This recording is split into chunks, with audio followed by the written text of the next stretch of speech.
Dan kisah yang pertama ini yang ingin Kisi bacakan adalah satu pengalaman datang daripada pendengar kita, dan pengalaman yang tak dapat dilupakan ini berlaku di Johor. Di kawasan mana agaknya? Ini kisah yang diceritakan berlaku dekat kawasan Pagoh di Bukit Pasir. Kiriman daripada seorang ayahanda yang bernama Saidin, Encik Saidin, yang berkongsi peristiwa ini. Begini kisahnya.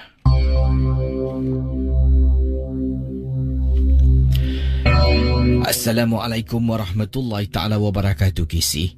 Waalaikumsalam warahmatullahi ta'ala wabarakatuh.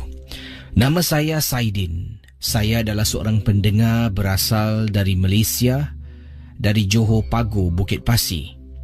Pengalaman yang ingin saya kongsi berlaku agak lama dahulu. Kisah yang saya ceritakan ini harap ia juga menjadi satu iktibar kepada semua yang sedang mendengar rancangan Misteri Jam 12. Kiriman Cik Saidin. Pada suatu malam ni, ini berlaku di rumah saya. Dan sebenarnya ketika perkara ini berlaku, saya tidak tahu tentang hal yang disebutkan. Tapi isteri saya yang telah pun mengalami pengalaman ini, oleh kerana perbuatan isteri saya ni lah, kami sekeluarga terpaksa berdepan dengan masalah untuk seketika waktu. Jadi apa yang disebutkan? Ini cerita yang dialami oleh isteri sampaikan pada beliau, dan dia juga alami benda yang sama lah. Tapi pada mulanya begini. Pada suatu malam,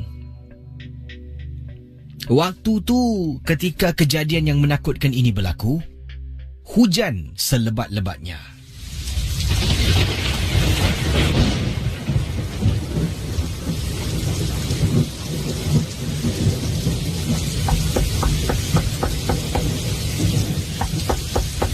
Assalamualaikum.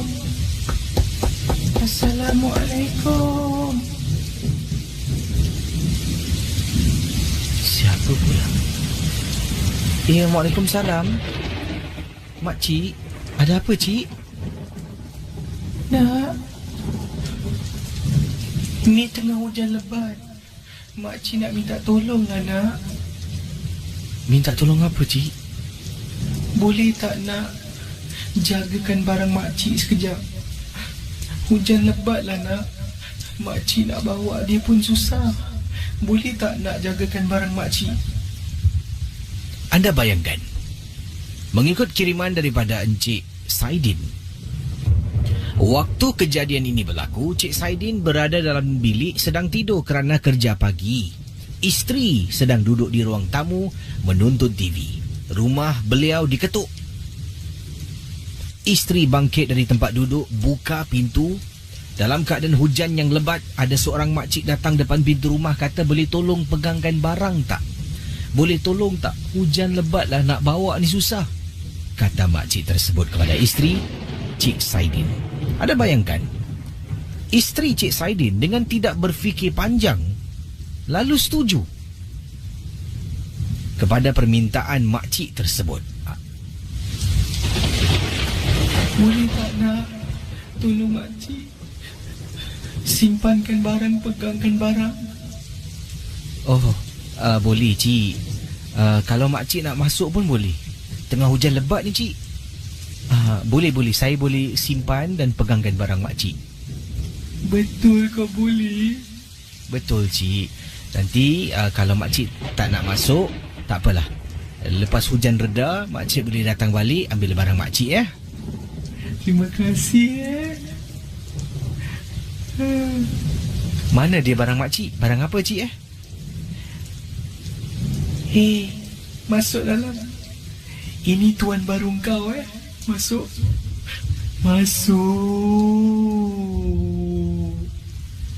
Nak, terima kasih, simpankan barang makcik.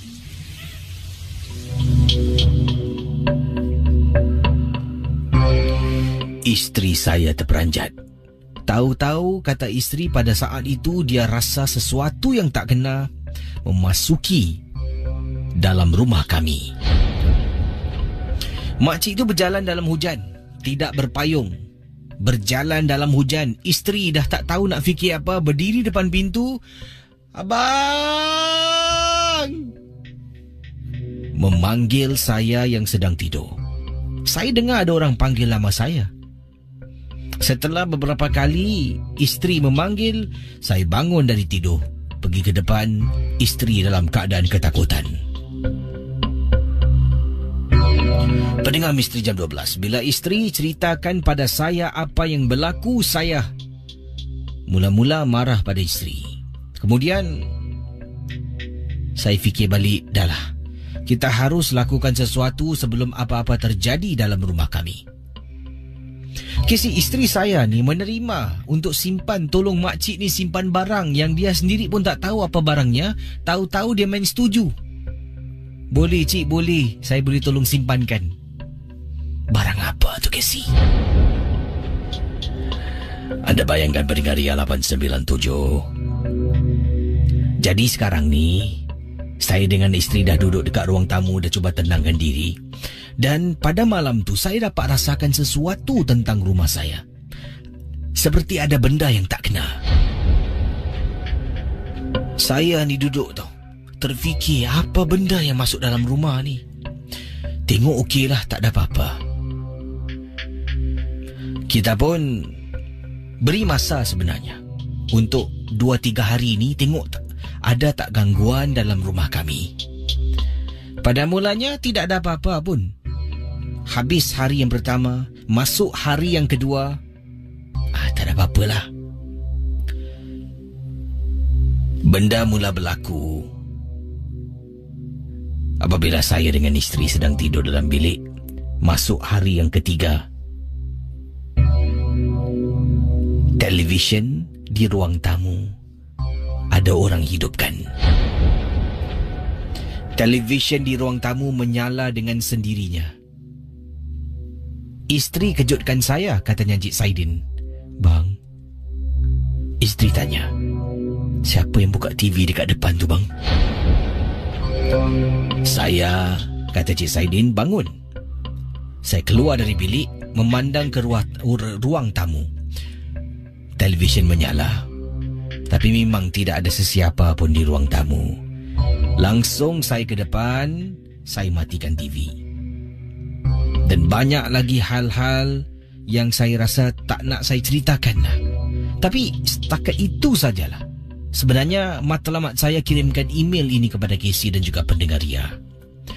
Berhati-hatilah kalau kita nak tolong orang. Ada kalanya orang minta tolong angkatkan barang. Kita tengah jalan, nanti nampak orang ni tolong angkatkan barang ni, boleh? Kita pun kata okey, boleh. Jalan depan, lat beberapa tapak, mungkin toleh belakang, orang yang minta tolong angkat barang hilang. Barang apa yang kita angkat tu? Jadi berhati-hatilah. Sebab dah terkena pada saya. Saya nak kongsi dengan anda, para pendengar Ria 897, kata Encik Saidin. Terima kasih dan selamat tengah malam. Terima kasih pada Cik Saidin, kisah yang cukup menarik, pengalaman yang berlaku di Malaysia, Johor Pago di Bukit Pasir. Bukit Pasir dekat Pago. Pago saya tak tahulah. Papago saya tahu itu navigation device. Baik, kisah yang baik, pengajaran untuk kita. Kita selalu kalau ingin tolong orang tu harus kita pandang-pandang dulu lah. Siapa kita nak tolong, apa yang kita nak tolongkan. Main setuju je. Ni kadang-kadang kalau orang ni dah terlampau, ialah mungkin makcik tu tahu isteri pada Cik Saidin ni orangnya lurus. Tak fikir yang bukan-bukan. Jadi itulah kesempatan diambil. Mungkin dah diperhatikan oleh makcik ni dari jauh. Tengok, perempuan ni baik aja. Ni jadi mangsa aku ni. Kita akan teruskan dengan kisah selanjutnya. Saudara, sebentar nanti akan saya buka talian. Anda boleh hubungi saya di 669-11897 dalam rancangan Misteri Jam 12. Kisah berikut ini kiriman email yang ingin saya sempurnakan dalam rancangan Misteri Jam 12. Ini adalah satu peristiwa yang dialami dan pengalaman ini berlaku di Di mana ni? Ini satu peristiwa yang berlaku di Chai Chee. Jarang dapat kisah tentang pengalaman seram di Chai Chee. Dan ini kisah dikirimkan oleh Farah yang katanya pada waktu itu pulang kerja pada lewat malam. Dan pengalaman ini apabila beliau turun daripada teksi lah kerana pulang lewat pada malam tersebut. Selalunya saya sampai rumah sekitar jam 10 lebih malam. Tapi pada hari itu oleh kerana ada stock taking dan juga keesokan hari itu ada audit lah, terpaksalah saya balik lewat dan katanya lewat ni sampai di Kolong Blok sekitar jam 1 lebih pagi. Ini kisah dalam rancangan Misteri Jam 12. Katanya Farah, waktu saya turun daripada teksi, saya keluar dari teksi ni, perasaan saya dah lain macam, katanya Farah dalam kiriman email kepada saya. Saya pun berjalan dekat walkway menuju ke kolong blok rumah saya di kawasan Chai Chee. Masuk di kolong blok, dari jauh saya perhatikan ada seorang makcik sedang berjalan menuju ke arah saya, katanya Farah. Saya pula nak menuju ke arah lift untuk naik ke rumah saya di lantai 7. Sedang berjalan dan ternampak makcik tu dari jauh lah. Makcik ni pun sedang berjalan sambil tengok saya. Kasi makcik ni berpakaian macam orang Melayu kita lah. Pakai selendang, kemudian baju kurung. Jalan perlahan-lahan menuju ke arah tujuan yang saya nak pergi, katanya Farah. Selang beberapa tapak setelah saya ternampak makcik itulah, selang beberapa tapak tu setelah dia bergerak beberapa tapak, saya toleh ke belakang. Tahu-tahu makcik yang jaraknya memang jauh dari saya. Jauh sangat. Saya tak pasti berapa jauh makcik tu. Tapi anda bayangkanlah apa yang ingin dijelaskan oleh Farah di sini. Mungkin Farah sekarang berada di point A, makcik ni point B. Point B ni mungkin jauhnya lebih kurang dalam 30 meter lah cakap. 30 meter jarak jauh. Dan apabila si Farah ni toleh tengok makcik, sebelum tu lah bila ternampak makcik ni, cara dia berjalan ni memang perlahan. Jadi Farah pun pusing lah untuk menuju ke arah lift. Beberapa tapak, tergerak hati toleh ke belakang. Tahu-tahu makcik tu dah ada di belakang saya. Bila saya toleh, saya nampaklah makcik ni betul-betul kasi jaraknya lebih kurang dalam 1 meter di belakang saya. Saya sampai terpekik. Pendengar Ria 897, ada bayangkan?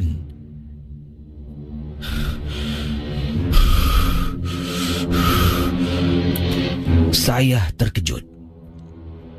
Lajunya makcik ni jalan. Makcik ni di belakang, saya jalan, meremang kisi bulu rumah saya.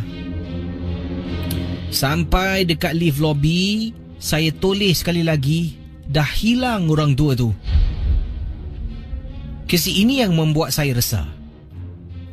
Saya tengok kiri, tengok kanan, malah saya keluar daripada lift lobby untuk cari makcik yang tadi jalan betul-betul di belakang saya.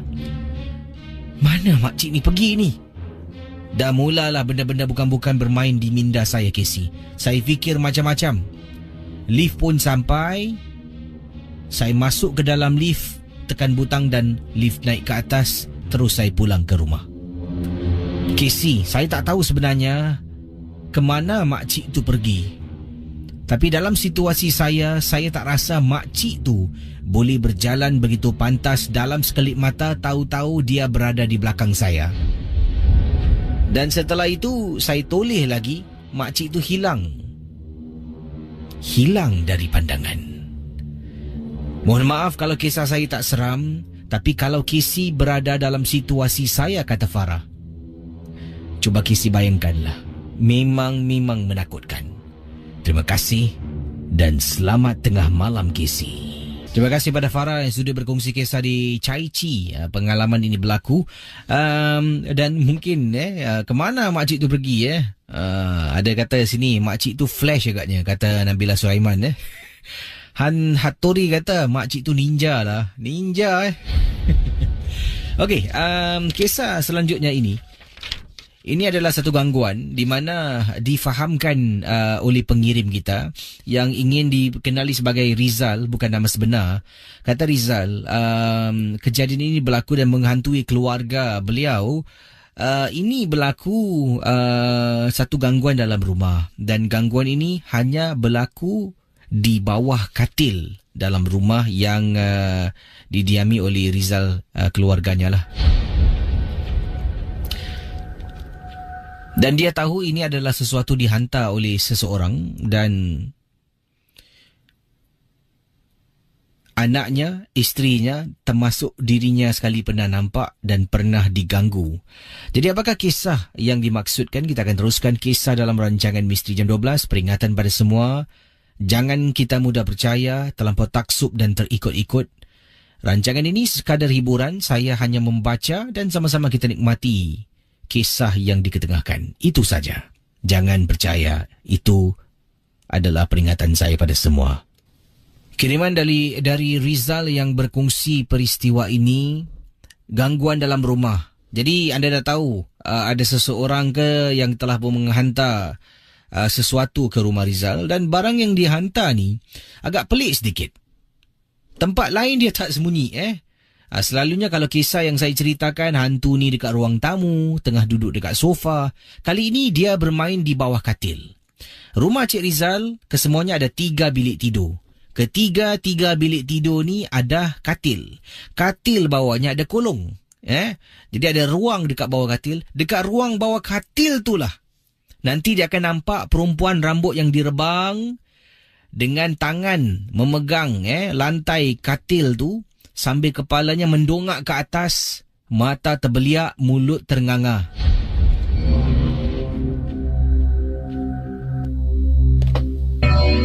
Hal ini pernah dinampak oleh Rizal. Tapi pertama kali dia nampak, dia terperanjat. Isteri tanya kenapa, dia tak nak jawab. Tak ada apa-apa. Dia cuba beri alasan-alasan jauh daripada apa yang dia ternampak dekat kolong katilnya. Sebab kata Rizal, saya tak nak isteri saya takut, anak-anak saya takut. Jadi saya nampak beberapa kali bawa katil bilik saya, bawa katil anak saya. Pendengar Ria 897, katil yang saya gunakan ni adalah katil besi dalam bilik di mana bawahnya memang kosong. Saya ni jenis tak suka simpan barang di bawah katil. Saya suka katil saya di bawahnya tu lapang. Tapi Casey, setelah penampakan ini berlaku beberapa kali, memang Casey menakutkan sangat-sangat. Pada suatu malam, isteri saya telefon saya. Waktu tu saya sedang bertugas. Kata isteri, tadi anak saya ternampak ada orang di bawah katil. Yang disebutkan oleh isteri adalah gambaran yang diberikan oleh anak saya kepada isteri. Gambarannya, kata anak, dia terkejut dan takut nak tidur dalam biliknya sebab bila dia nak masuk bilik, keluar tadi pergi tandas tu, ternampak ada perempuan rambut yang direbangkan dalam keadaan tangan kiri dan kanan sedang memegang lantai, kepala mendongak ke atas sambil memandang ke arah anak saya dengan wajah yang menakutkan. Sama kisi dengan apa yang pernah saya nampak. Saya cuma kata pada isteri, malam ni biarlah dia tidur dengan awak. Dan kemudian isteri saya pun diganggu benda yang sama. Yang saya hairan, tempat lain tak pernah kita nampak lalui, tapi cuma bawa katil saja. Sejak kejadian itu, katil kami ini kami isi dengan barang-barang. Ini pun atas saranan daripada seorang pakar yang saya berjumpa untuk dapatkan rawatan untuk memulihkan keadaan gangguan dalam rumah. Sementara itu, kata pakar, bawa katil awak simpanlah barang-barang. Carilah kotak-kotak kosong ke, isi barang, letak bawah katil, tak kisah. Kita buat Casey. Betul Casey? Pelik saranan yang diberikan. Tapi itu saranan sementara. Pendengar Misteri Jam 12, saya ingat lagi ketika saya, isteri dengan anak sedang tidur dalam satu bilik. Bilik anak saya dengar bunyi gegaran yang begitu kuat. Saya terbangun, saya pergi tengok bilik anak saya. Katil anak saya yang lurus dah menjadi sengit. Mungkin benda tu marah sebab kita sumbat barang-barang bawah katil dan dia tidak boleh berada di sana untuk menakut-nakutkan kita. Betul ke si? Katil single bed anak saya ni yang lurus tiba-tiba menjadi sengit lebih kurang dalam 45 darjah. Alhamdulillah Kisi, dipendekkan cerita, situasi gangguan dalam rumah tu dapat dibantu oleh pakar dan kembali seperti sedia kala. Terima kasih dan selamat tengah malam.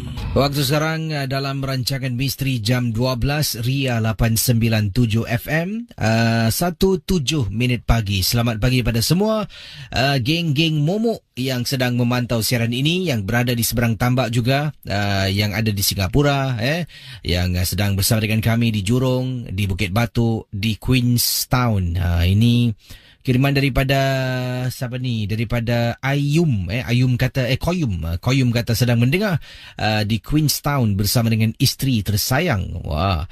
Yang ini juga ada teman-teman kita yang lain seperti Ready Boy katanya sedang mendengar dari Kulai Johor. Terima kasih orang Kulai Johor yang sedang memantau siaran Misteri Jam 12. Yang ini juga sedang mendengar Casey dari Kelantan.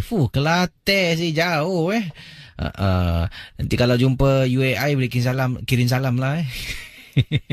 Ada juga yang ini kita ada siapa lagi ni, Ramli Pisang. Dalam banyak-banyak nama Ramli Pisang awak pilih sedang mendengar di tempat tugas. Terima kasih pada anda Ramli Pisang kerana sudi berkongsi juga kesukaan anda mendengar rancangan MJ12 ini. Kita juga ada yang ini daripada teman-teman yang lain. Kita juga ada Kak Nana Sarina Selamat Vos, merupakan penyokong Holland. Kata beliau, boleh tak sebutkan nama kawan-kawan yang sedang mendengar MJ12 di Belanda sekarang ini? Nur Hayati Nordin. Okey, saya kalau bab-bab nama orang Belanda ni saya susah nak sebut lah, takut nanti salah sebut bunyi lain pula.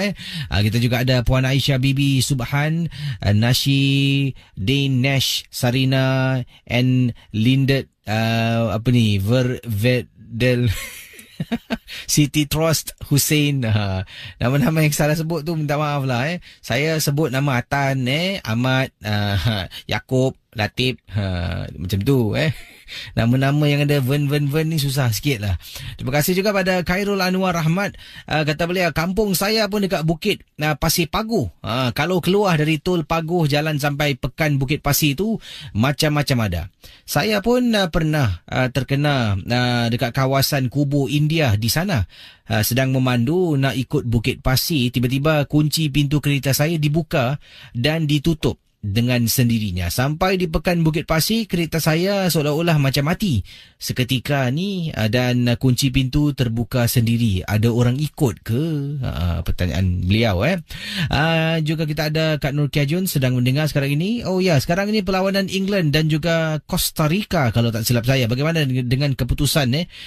Saya yakin ada yang sedang mendengar sambil menonton Piala Dunia 2014 ini. Macam-macam kisah dan pengalaman diceritakan dan juga ada yang berkongsi pengalaman menyeramkan. Yang ini kiriman daripada Fauzi Isma. Saya pernah pada satu ketika dahulu diganggu dengan suara yang menakutkan dalam rumah. Waktu tu ibu dengan abah saya tidak ada di rumah kerana menziarahi makcik saudara yang meninggal dunia yang berada di Shah Alam. Jadi saya terpaksa maklumlah anak seorang tinggal rumah sebabnya saya bersekolah, tak dapat ikut ibu dan abah saya. Dalam rumah sedang saya tidur pada satu malam ni, saya dengar suara seperti macam ada perempuan bernafas panjang, mungkin macam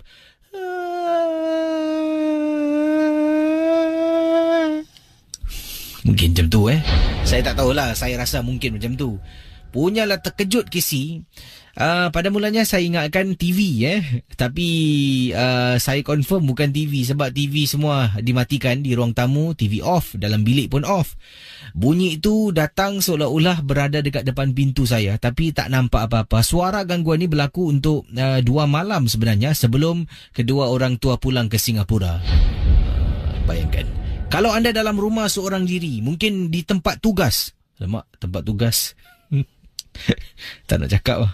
Saya akan buka talian. Anda boleh hubungi saya, saudara. Silakan 66911897. Dan saya benar-benar harap kalau yang ingin hubungi saya, ya, harap anda dapat ikut dan patuhilah permintaan. Kisah anda tu biar diringkaskan, jangan terlalu panjang. Satu tu. Dan juga kita ke udara, jangan off air.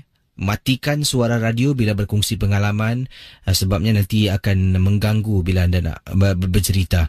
Yang penting sekali, kisah pendek, ya, kisah diringkaskan, dan juga jangan kita nak off air lah. Kalau anda off air nak bercerita dengan saya, susah, nanti orang lain tunggu.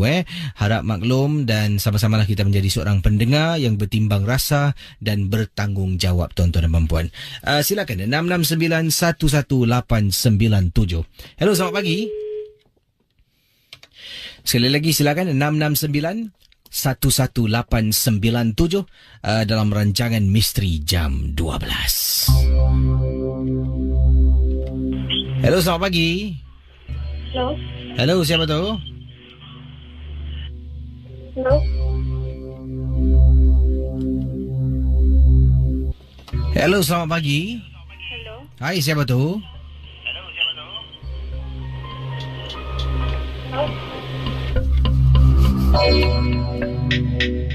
Kadang-kadang itulah dalam setiap peringatan tu ada yang mungkin network dia lambat sampai. Baru cakap tadi. Hai, bak kata mak-mak naik berbuih mulut dia bercakap ya. Kalau ingin hubungi saya, tolong matikan radio, jauhkan diri dari radio anda supaya anda dapat bercerita lebih jelas. Senang. Saya cakap hello, awak terus berceritalah, perkenalkan diri. Ini pun nak kena ajar ni. Hello, siapa sana? Hello, Kisi. Ni saya. Siapa tu? Nama saya Azman. Azman. Ada kisah apa, Azman? Kisah saya ni tentang penampakan Kisi dekat waktu saya pancing. Silakan Azman. Baik, ini berlaku Kisi 4 tahun yang lalu. Waktu tu saya tengah pancing. Macam tu Bukan saya. Hello, siapa sana? Hello. Hello, siapa sana? Hello. Hello, siapa sana? Bila nak game kah? Oi, hoi, hoi. Sementara saya nantikan panggilan, kita akan bacakan dahulu kisah berikut ini dalam rancangan Misteri Jam 12. Ya, kisah yang ini kiriman daripada siapa ni? Daripada Saufi. Beliau ketengahkan satu pengalaman ketika dia bertugas, dan waktu tu saya bertugas sementara sebagai seorang pengawal keselamatan. Dan kerja part time ni hanya saya akan lakukan pada hujung minggu sajalah. Hari-hari biasa ni saya bertugas sebagai delivery, menghantar barangan-barangan. Jadi ketika saya part time pengawal keselamatan separuh masa lah. Saya ni kadang-kadang dicampak mana-mana saja. Dicampak sih. Ataupun ditugaskan di mana-mana tempat yang diarahkan oleh syarikat lah. Nanti minggu ni kadang-kadang saya jaga tempat A.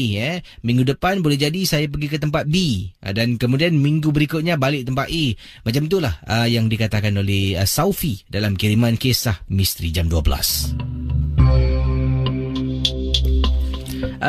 Saya ingat lagi satu kisah ni di mana saya telah pun disuruh menjaga tempat kontena di kawasan Tuas. Tempat ni Kisi dah sunyi seram, dan apa yang menakutkan, saya seorang saja yang jaga tempat ni. Ini adalah tempat kontena di mana kontena kapal yang besar-besar ni diletakkan di tempat yang saya jaga ni lah, di kawasan Tuas, di mana saya tak nak sebut nama tempatnya lebih tepat lagi.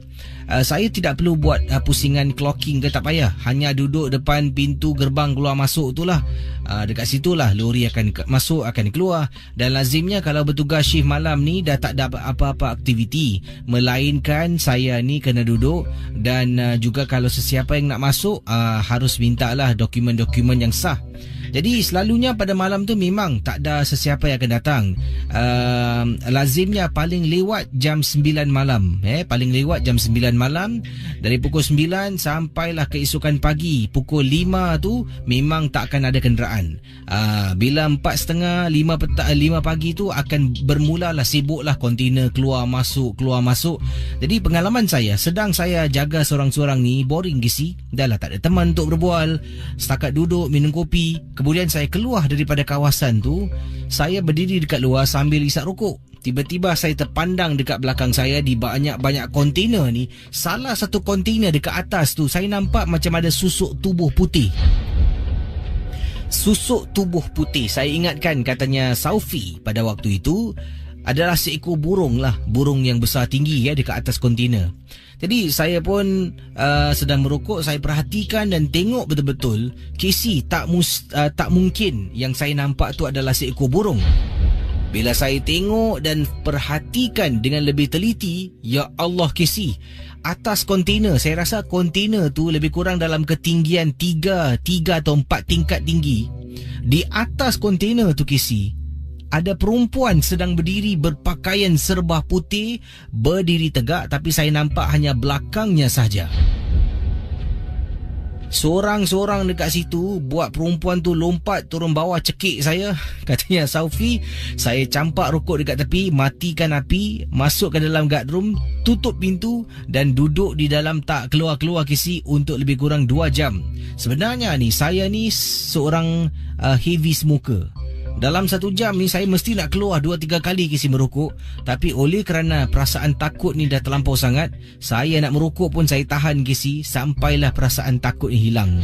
Terima kasih dan selamat pagi Casey. Baik, kita akan ke hujung talian, dipersilakan 66911897 66911897 kiriman-kiriman daripada teman yang berkongsi pengalaman yang diceritakan oleh rakan kita. Yang ini daripada dia berkongsi, Assalamualaikum, ini email yang dikirimkan pada saya. Saya adalah bekas pembantu rumah di Singapura dan sekarang ini dah pun tukar ke tempat lain. Sekarang saya berada di Taiwan, sedang mendengar Misteri Jam 12 melalui internet radio dan pengalaman saya sewaktu bertugas di Singapura. Wah, kata dia. Okey, nanti akan saya bacakan kisah dia, tapi sekarang saya jawab panggilan dahulu. Hello, selamat pagi. Hello. Hello, selamat pagi. Hai, siapa tu? Saya Syukri di sini. Syukri, ada kisah tentang apa Syukri? Saya ada kisah tentang penampakan di sini. Silakan. Jadi penampakan ni berada di rumah lah. Masa saya di rumah, jadi dia waktu 12 pagi itu, saya nampak dekat gerobok lah ada macam seorang wanita, dia macam sedang membuat sesuatu. Tapi saya lihat betul-betul sebenarnya tak ada. Jadi dari mana bayangan tu datang ni? Jadi sebenarnya di situ cuma ada saya seorang saja. Jadi takkan ada orang yang ada di situ. Dan di rumah cuma ada saya dan adik saya. Adik saya sedang makan. Jadi tak ada orang wanita lah di situ. Dan wanita itu menari seperti tarian Indonesia. Dia langsung situ saya. Terima kasih ya. Sama. Ringkas bagus, tapi agak takut-takut sedikit untuk berkongsi. Bagus, saya suka dengan kisah yang pendek, ringkas dan padat. Sila hubungi saya sekarang 66911897. Tapi apa kata kalau kita dengar sekarang kisah dari kiriman dia Dwi pula. Kiriman dia dalam rancangan MG12, pengalaman beliau ketika bertugas di Singapura bersama dengan sebuah keluarga ni. Apakah kisahnya? Selamat pagi kepada semua para pendengar Ria 897. Kisah berikut ini datang daripada dia, bekas pembantu rumah yang bertugas di Singapura. Sekarang ini beliau berada di Taiwan bersama dengan majikan yang lain. Ketika berada di Singapura, dia pernah berkhidmat untuk sebuah keluarga Melayu. Dan apa yang dia nak kongsi ni adalah satu perkara yang amat menyeramkan dalam hidupnya. Katanya di sini, pertama sekali saya tak nak ingin dedahkan siapa identiti keluarga. Bukan niat saya untuk memalukan mereka, kata dia. Tapi hanya sekadar berkongsi supaya sama-sama kita dapat ambil iktibar dari apa yang bakal diketengahkan dalam rancangan Misteri Jam 12.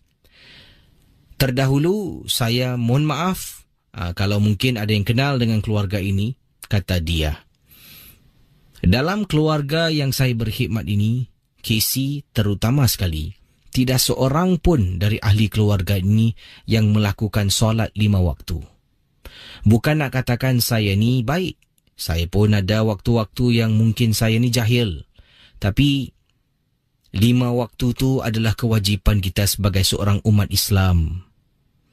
Apa yang saya nak ceritakan ini, dalam keluarga ni pada waktu itu, ada seorang anak kecil berusia 6 tahun, Casey. Anak kecil ni sakitnya dah melirit, ataupun katanya di sini sakitnya dah berpanjangan, kata dia. Jadi, setiap hari, bila waktu maghrib tiba, anak kecil 6 tahun ini akan diserang demam. Demam panas, badannya suhunya akan meningkat, menggigil dan demam ini akan berterusan. Dan anak kecil ni manalah tahu nak cakap apa-apa, dia diam. Dan itulah yang saya perhatikan berlaku. Malah ibu dan ayah kepada anak kecil ini telah pun membawa anaknya jumpa doktor beberapa kali. Macam-macam ubat-ubatan telah pun diberikan. Tapi penyakit anak kecil ini masih tidak dapat dipulihkan. Jadi pada suatu hari, Casey, saya dengan anak kecil ni, saya tak nak sebut namanya sekali lagi untuk melindungi identiti keluarga ini, Casey, ya. Katanya dia, saya dengan anak kecil ni rapat. Anak kecil ni tidur bersama dengan saya. Kami berkongsi satu bilik. Dia tidur di atas katil, saya tidur di lantai beralaskan tilam. Malam-malam nanti sebelum tidur, dia akan ajak saya bercakap-cakap. Nanti akan saya juga bercakap-cakap dengan dia. Saya sentiasa bersama dengan anak kecil. Nak ke tandas pun dia akan kejutkan saya. Dia panggil saya bibik dia. Bibik dia, bibik dia. Mau ke tandas, boleh teman tak? Jadi, apa yang berlaku pada budak berusia 6 tahun ni? Pendengar Ria, saya pada suatu malam setelah anak kecil ini sakit selama lebih kurang seminggu lebih, demamnya akan datang dan lebih teruk membuat dia lemah sangat-sangat dan tak ingin makan. Saya berada dalam bilik tidur sama dengan anak kecil ni. Anak kecil sedang tidur di atas katil. Saya bangun, Casey, jam 2 pagi untuk solat malam. Supaya apa yang dialami oleh anak kecil ini dapat dipulihkan. Saya ke dapur, pergi ke tandas mengambil wuduk. Saya keluar dari tandas, saya bentang sejadah dan saya mula solat. Selepas saya solat, saya berdoa kepada Allah supaya apa yang dilalui oleh anak kecil ini dapat dipercepatkanlah dan dipulihkan macam biasa. Setelah itu, saya pun letak sejadah ke tepi, buka telekung, dah nak sambung tidur ni, tiba-tiba tekak saya ni terasa haus. Saya keluar dari bilik, pergi ke dapur untuk ambil air. Sedang saya minum segelas air, saya terpandang dalam bilik saya ni. Casey, terkejut saya dibuatnya. Terperanjat saya dibuatnya. Pada mulanya, apabila saya ternampak hal ini, saya ingatkan ibunya berada dalam bilik saya. Jadi kata dia, sedang saya berdiri di dapur, sedang minum air, daripada tempat saya berdiri boleh nampak bilik itu kamar tidur saya dengan anak kecil ini. Tahu-tahu dari jauh itu saya nampak ibunya sedang berada dekat hujung katil, di bahagian kepala ni. Apa sih ibunya buat malam-malam dalam bilik aku? Mungkin nak tengok anak. Yalah, anaknya sakit. Jadi saya pun perhatikan. Kemudian apa yang memeranjatkan saya, si ibu ni sedang pegang tangan tangannya kiri dan kanan sedang pegang kepala budak ni dan dalam posisi yang sama tidak gerak-gerak. Lalu saya rasa curiga, saya letak cawan, saya berjalan menuju ke arah bilik. Bila sampai bilik, saya buka lampu. Dalam bilik tidak ada orang melainkan anak kecil yang sedang sakit. Saya tak sabar nak tunggu keesokan hari. Esok hari, ibu dengan ayahnya bangun. Saya tanya pada ibunya, "Ibu, semalam ibu ada masuk kamar tidur saya." "Masuk kamar tidur? Bikin apa? Jam berapa?" Ibu, saya tanya semalam ibu ada masuk enggak? Saya tanya adakah tuan rumah ni ada masuk ke kamar tidur saya untuk berjumpa dengan anaknya, dan ibunya mengatakan dia tidak masuk ke kamar tidur saya, dia tidur sepanjang malam. Kisi, jadi ini bermakna anak kecil ini sakit, bukan sakit yang biasa. Bila saya tahu hal ini berlaku, saya mula membaca Yasin. Setiap kali bila anak kecil ni dah tidur, ahli keluarga semua dah tidur, saya pegang tangannya, saya baca Yasin sepanjang malam. Casey, pernah saya baca Yasin, saya rasakan saya ditampa oleh sesuatu. Rasa sakit sangat, Casey. Seperti ada sesuatu yang tidak suka dengan saya membaca Yasin untuk anak kecil ini, dan saya terus membaca dan saya terus berdoa. Dan akhirnya setelah hampir 2 minggu lebih anak kecil ini sakitnya tak henti-henti. Baru keadaan pulih, baru dia nak makan ada selera, baru dia aktif. Masya Allah, Casey. Dalam keluarga yang tidak solat, macam-macam akan datang mengganggu.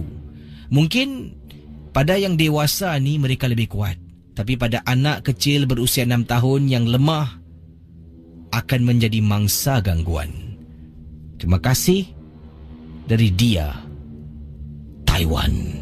Terima kasih pada bibi Dia ya yang berkongsi pengalaman sekarang ini berada di Taiwan. Wah, betul ni travelling kisah-kisah yang dikongsi sama ni memang cukup menarik lah tentang anak kecil tadi sakit. Bila maghrib mesti demam. Bila maghrib datang mesti demam Jadi di kata dia ni, ibu dan ayahnya bukan tidak usaha jumpa doktor beberapa kali, tapi sakitnya masih tetap menghantui anak kecil yang tidak bersalah ni.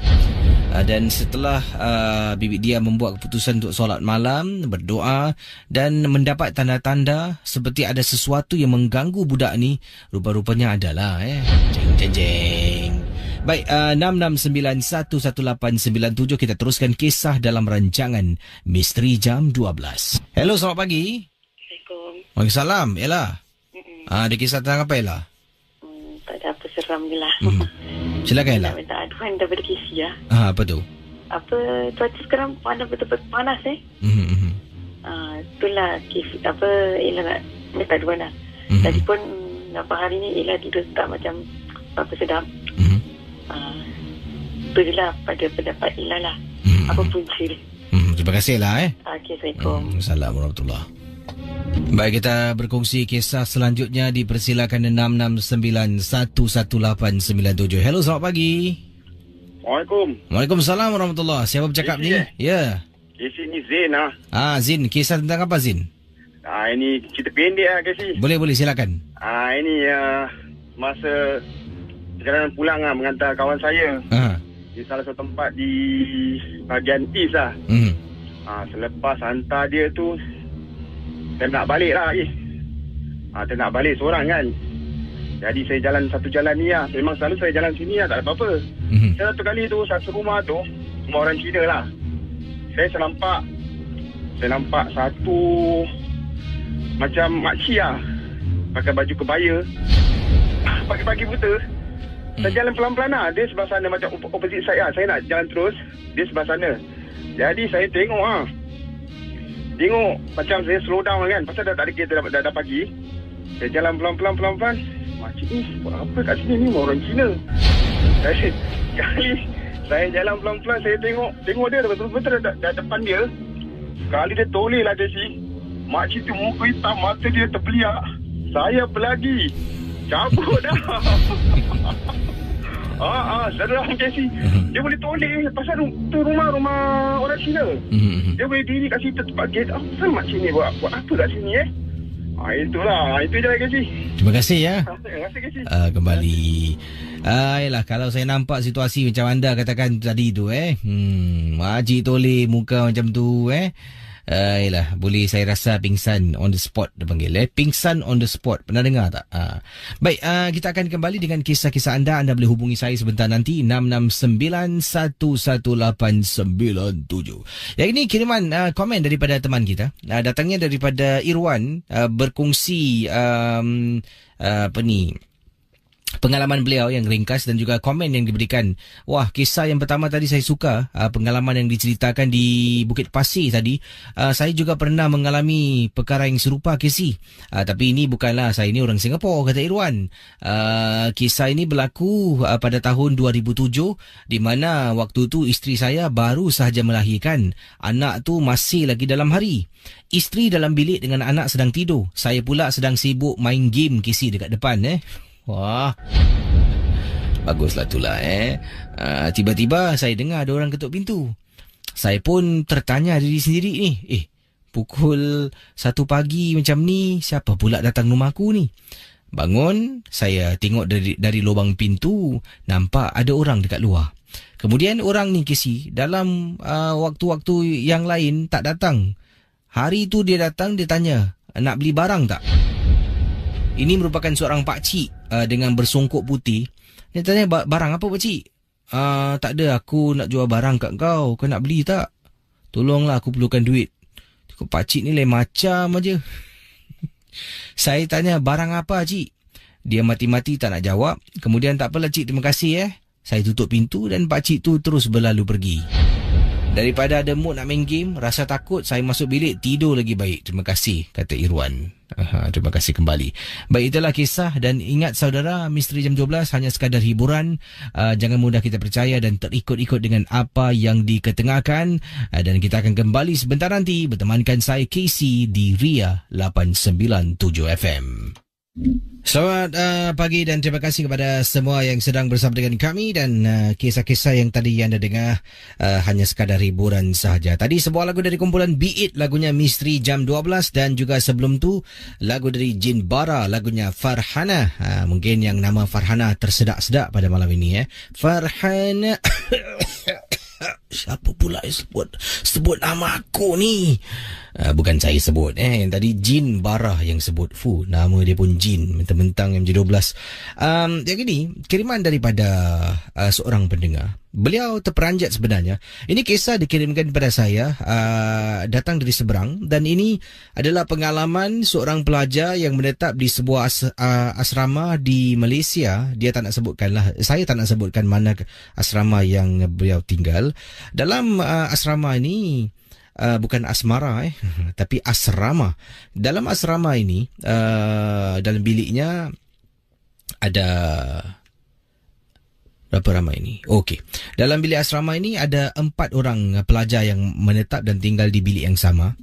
Apa yang beliau terkejut ni apabila salah seorang daripada rakan sebilik dengan dia dipanggil ilmu tepuk bantal. Macam mana tu ilmu tepuk bantal ni dilakukan oleh seorang rakan. Dia perhatikan benda ni dah berlaku beberapa kali lah. Yang ini daripada kiriman Fira. Fira berkongsi peristiwa, bukan kisah seram, bukan nampak hantu, tapi lebih kepada misteri.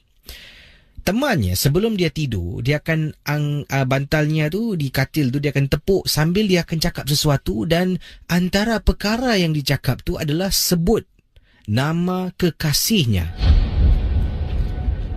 Dia dengar dia ada baca sesuatu kemudian dia baca, mungkin disebut. Antara benda yang disebutkan tu adalah nama kekasihnya. Mungkinlah nama kekasihnya Nazri lah cakap Dia tepuk dan dia cakap sesuatu, Nazri bin Hasan Saleh. Dan dia tepuk lagi 3 kali, baru dia tidur. Saya nak bertanya kepada Casey dan juga pendengar apa yang dilakukan oleh seorang sahabat di dalam asrama saya ni, sebelum dia tidur, dia tepuk bantal 3 kali, dia baca sesuatu, sebut nama kekasihnya dan dia tepuk lagi 3 kali dan dia tidur. Adakah itu cara-cara untuk dia mimpi kekasihnya dalam tidurnya ataupun apa sebenarnya yang dilakukan oleh teman saya, kata Fira. Mungkin ada yang boleh berikan pendapat pandangan, boleh anda kirimkan di Facebook Ria897 ataupun Facebook DJ KC. Kita jawab panggilan dahulu pada pagi ini. Hello, selamat pagi. Hello. Hello, selamat pagi. Halo KC, apa kabar? Assalamualaikum. Waalaikumsalam. Ya, Pak Raden ya? Ya, Pak Raden. Ni Pak Raden dah telefon ni kebetulan, ya. Pak Raden. Ini kalau tadi tepuk bantal 3 kali tu Pak Raden, ada ini Pak benar. Ini Pak Raden mencelah sekejap Sebenarnya KC, ini kes ada kronik yang Pak Raden pernah juga hadapi, dan ini Pak Raden cakap memang jodoh untuk cerita pasal bab ni. Ini bukan Pak Raden nak masuk ni nak buat skrip pula, buat hayalan. Ini Pak Raden cakap ikhlas. Zaman dulu, Casey, orang Melayu ni kaya dengan berbagai-bagai petua. Casey percaya tak? Zaman-zaman dulu, waktu saya budak-budak, dulu jam kadang-kadang ada kawan, ada juga kawan-kawan saya, kadang-kadang ada paling cakap ikhlas orang-orang tu dulu. Ini senang salah silap nenek-nenek petua kita loyang. Nenek ni kita ni, datuk ni, diorang terlampau carried away by all kind of perkara-perkara petua, Casey. Memang petua ni cantik, tapi kadang-kadang ada masa tak masuk yang kita dia mengundang lah, Casey. Ni Pak dia cakap ada satu kes kronik, tapi tentang tepuk bantal tu. Ada orang, Casey tahu tak, zaman dulu kalau kadang nenek-nenek dia kalau cucu dia mengadu, "Nek, tak boleh tidur lah Nek malam." Apa dia buat tau? Dia kat nenek cakap, "Kau ambil bantal, kau tepuk 3 kali, kau sebut bantal-bantal, kejut aku pukul 5. Tapi betul-betul akan terjadi, but it's a coincidence." Tapi Pak Aden cakap, setiap benda kalau kita melakukan petua, kan Pak Aden tu cakap dalam isteri dia yang lalu, setiap petua kalau tidak diawali dengan kalimah bismillah, perkara lain yang akan menghidupkan projek tu. Sebab setan pun ada kuasa untuk projekkan something juga. Sebab diorang pun minta kuasa kepada Ta'ala nak buat sesuatu. That's why diorang pun dapat juga itu kuasa. Cuma kalau hamba ku yang ikhlas saja, dia tak dapat goda. Jadi ini Pak dia cakap, yang perempuan tu bab kembali kepada wanita yang asrama itu yang dia tepuk bantal tu, itu kenapa Casey? Ini orang putih cakap, if you believe with body and soul punya fully committed, keyakinan, apa benda kalau kita buat, wa'imah kadang-kadang dengan tak membaca kalimah pun akan jadi Casey. Sebab jiwa raga yang menyelami sesuatu perbuatan walaupun dengan petua akan terjadi. Tapi siapakah yang mewakili? Adakah alam melalui hak ketuhanan atau alam kesaitanan? Itu pasal manusia ada dua. Ada wali Allah, ada wali setan. Itu pasal Pak dia cakap, apabila yang perempuan tu tepuk bantal ni, dia tak bersalah, Casey. Tahulah wanita anak dara kan, kalau dia dah cos.com.chronic dah selenga sangat, dah gila kan boyfriend dia, apa nak buat. Jadi dia buat, tapi mungkin ada orang yang mengajar. Tapi tanpa dia sedar, Casey, kalau dia fully ekstrim dengan jiwa raga dia melakukan dia, boleh terjadi, Casey. Kan Pak Din cakap, apabila kita kalau pergi satu rumah, kalau pokok pun sekalipun, kalau kita selalu cakap, satu mulut cakap, pokok tu berantu tau. Satu mulut cakap, 2 mulut cakap. Kalau 3 mulut cakap, satu hari, pokok tu akan berantu. Sebab, setiap kata-kata manusia, Casey, adalah satu doa. Setiap lidah kata ni satu doa, Casey. Wa'imah, kau tak cakap pun kadang-kadang dia terjadi. Kadang-kadang setiap jadi tu bukan Allah kabulkan. Apa tau? Project.com.setan yang bikin endorsement. Pasal apa? You say that and you don't forget to mention God name, so I represent you. Jadi itu pasal apabila dia tepuk-tepuk ni, Casey, nak kalau apabila dia tepuk, orang kata dia puja semangat, orang dekat sana boleh kena. Tapi satu, Casey, petua ni, kalau dia tepuk semangat tu, ada satu yang akan wujud terjadi. Casey, itu apa? Ni Pak dia nak terasi tahu. Dia akan dapat dipanggil apa tau? telepathic power atau telepati. Orang putih cakap the telepathic power. Telepathic power tu adalah rangkaian seruan memuja nama-nama orang kita sayang. So kalau Casey misalnya waktu Casey tengah bercinta dengan Fizao, jadi macam mana pun your telepathic power suddenly sebut nama dia. Fiza, darling, call me Ling, I miss you Ling. Tak ada semena-mena, baik Fizao tengah tidur 2 pagi, kalau dia tersadar, saya SMS dengan you, good night darling. Maknanya kadang-kadang Casey, telepathic power ni is alive. Because why? Telepathic power ni adalah ada magnetic force in human punya soul that is created special by Allah Ta'ala. Jadi telepathic power adalah bukan gangguan setan Casey. Telepathic power ni dipanggil apa tau? Dunia telepati. Alam telepati, iaitu apabila Casey ingat seseorang di sana, orang sana akan ingatkan kita. Itu bukan petua Casey. Itu memang naluri. Ibarat apa tau? The soul remember the soul.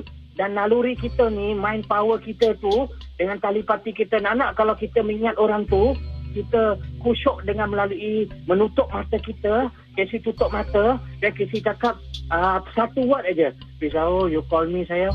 Nanti dengan coincidentally nanti you tak percaya 2-3 jam aja, you make a wish telepathic power dengan ikhlas jiwa you, suddenly aja he will call you. Kalau tak call you, dia cakap darling good night. Itu ada link dia jugalah. Maknanya telepathic power kita tu bergerak. Jadi kalau kita pukul tepuk bantal ni, kalau kita cakap itu bukan petua juga. Itu kadang-kadang di bab menyeru itu cara telepathic power lah. They call it the telepathy dalam bahasa alam Melayu ilmiah, alam telepati. Dalam bahasa Inggeris the telepathic power. Dia itu mempunyai kita manusia Casey. That is why kadang-kadang apabila pakar-pakar Casey, macam Pak Radin Pak cakap, kadang-kadang ada masa orang tembak aku teruk. Kadang-kadang ada masa Pak Din cakap ikhlas, Pak Din tak memang melalui kalimah bismillah, ayat-ayat kalimah mempagari kita, tapi kadang-kadang kita kena use kita punya telepathic power to overcast all these things. Sebab apa? Telepathic power ni perlu Casey. Itu pasal jika telepathic power, kita kembali kepada yang tepuk semangat tu, tepuk bantal tu, itu dimasuk dalam bab 2 Casey. Kalau dia sebut tu, dia tepuk tu dengan dia memuji nama kekasih dia tu, itu setan tak boleh mengganggu Casey. Kesian, pasal apa? The inner soul tu ikhlas sayang, tepuk bantal, ingatkan orang yang dia sayang. So the telepathy power tu mewakili dia, bukan iblis setan. Sebab telepathy is part of human punya gifted soul connection. Dia ada ilmu telepati ni Casey adalah ilmu para wali, ilmu keikhlasan manusia yang menyayangi manusia lain, dan dia menjiwai perasaan dia tu, menghubungi orang tu dengan keikhlasan hati dia. Wujud dah telepati, dan telepati tu tak boleh diganggu oleh setan Casey. Sebab apa? The heart of the beauty of the heart, the keikhlasan hati, setan tak boleh masuk Casey. Sebab that is God wills. Jadi ini Pak Din cakap satu. Pak Din tak nak sebut pasal kes kronik, Pak Din nak berobat lah pasal takut dah lambat kan. Itu saja. Sebab Pak Din nak cerita satu je tentang perubatan. Pak Din cakap ikhlas, peluk tepuk bantal, kita tepuk bantal selain. Kalau dulu Casey percaya tak? Kalau Casey dulu tak ada jam-jam, orang nenek-nenek kita, Pak Din pernah tengok kalau dulu orang tua saya, kalau orang-orang nanti dia nak main solat subuh, dia cakap kurang malas dah tepuk bantal, kejap aku pukul 5, aku nak solat subuh. Kesian. Kadang-kadang kerana dia niat ikhlas tu, kita tersadar ke sih. Tapi bukan kerana bantal tu, kerana keikhlasan naluri telepati kita tu mengingat untuk kita solat. Jadi kadang-kadang in this world, dalam dunia kita keistimewaan, God created human being, we are created with special telepathic power, alien telepati yang boleh menghubungi. Tapi bagaimana cara kita mengguna dia? Terlalu panjang untuk Pak Din pecahkan uraiannya. Itu saja ya. Baik, Assalamualaikum. Waalaikumsalam warahmatullahi ta'ala wabarakatuh.